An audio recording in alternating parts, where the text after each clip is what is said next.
Joining us on the news is TVC News senior correspondent Femi Akande. Femi, it's 19 days to Inauguration Day. Let's talk about the significance of this working visit to Europe.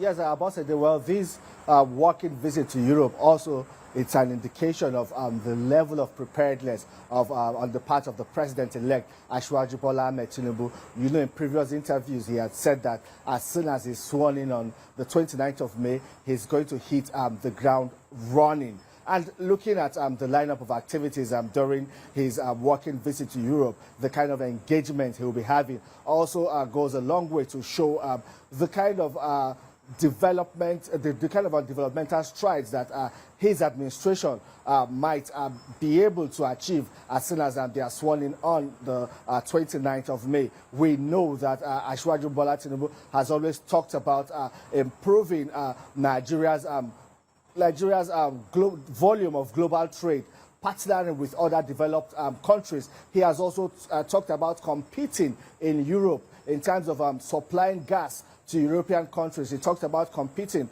with countries like Russia, who are very dominant in the global gas trade. He has also talked about climate change and how short-changed Nigeria and other developing countries are, because his argument is that developing countries like Nigeria contributes the least to global warming, but they pay the highest price for this global phenomenon that is not, of course, their own doing. He's beginning to say that these developed countries should begin to take more responsibilities in terms of paying compensation to these smaller and poor countries as a result of their activities in terms of industrialization that has also contributed to global warming. So Asiwaju Tinubu is looking to attract foreign direct investment to the country to also boost the gross domestic product. He understands that, of course, these are difficult times for Nigeria. The inflation is on double digits, unemployment is high, the economy is not of course, doing so good because President Muhammad Buhari struggled to stabilize the economy, having survived 2 economic recessions and even the downturn caused by the COVID-19 pandemic. So he understands the kind of economy he will be inheriting, and maybe that is why he has started work quite early, Ambassador. Indeed, expectations are high for what the president-elect would be bringing to the table, and Nigerians are eagerly awaiting the outcome of these meetings and visits, such that we get a boost in the economy and, of course, in other sectors of the country. Talk to us about what the outlook is like, what you have been hearing, about anticipation for the new administration.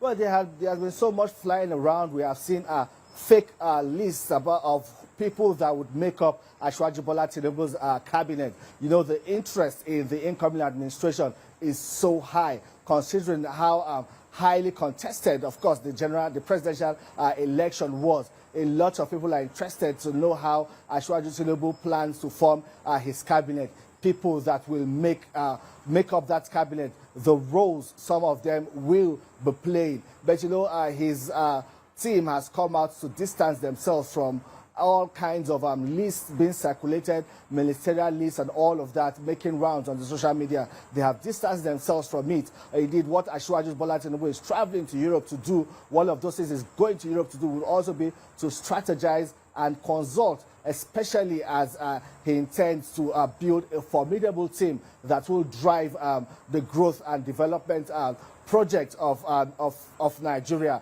So we expect that momentum to still remain high, and in the coming days when he returns to the country in preparation to take over the reins of affairs in the country on the 29th of May, attention will certainly be on the president-elect and the cabinet he intends to form.